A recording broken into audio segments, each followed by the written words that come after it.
அம்மாடா What the hell is this பா? என் friends அத்தனை பேர் முன்னாடி இப்படியா வருவீங்க? டிஸ்கஸ்டிங்கா இருக்கு. டிஸ்கஸ்டிங்கா?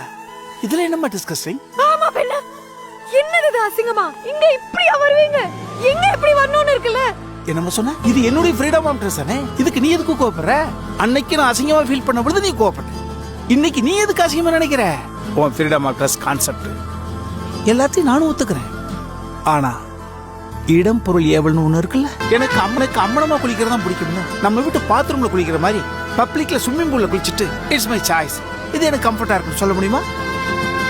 ஸ்கூலு, காலேஜ், ஆபீஸ், ஏன் கோர்ட்ல கூட இப்படித்தான் ட்ரெஸ் பண்ணணும்னு ரூல்ஸ் இருக்குல்ல. அங்க எல்லாம் போய் ஃப்ரீடம் ஆஃப் ட்ரெஸ்னு நம்ம இஷ்டத்துக்கு ட்ரெஸ் பண்ண முடியுமா? முடியாதுல்ல. ஏன்னா இடம் பொருள் ஏவல்னு ஒண்ணு இருக்கு. நாங்களாம் கொஞ்சம் பழைய ஆளுகதாம்மா, பூமர் அங்கிள்ஸ். என்ன பண்றது, ரேப் பண்ணவனுக்கே அந்த பொண்ணை கட்டி வைக்கிறது கரெக்ட்னு நினைச்சு வளர்ந்தவனுங்க. படையப்பா படத்துல ஒரு பொண்ணுனா இப்படித்தான் இருக்குன்னு வசனம் பேசுனப்ப சில்லறையலி செதற விட்டவங்க. நாங்க வாழ்ந்த உலகமே வேற. ஆனா அதுல எல்லாம் நிறைய தப்பு இருக்குன்னு இப்ப நாங்க புரிஞ்சுக்கிறோம்ல. மாறி வர உங்க உலகத்தையும் உங்க கலாச்சார மாற்றத்தையும் நாங்க புரிஞ்சுக்கிறோம்ல. ஆனா நீங்க எங்களை புரிஞ்சுக்க முயற்சி கூட பண்ண மாட்டேங்கிறீங்க.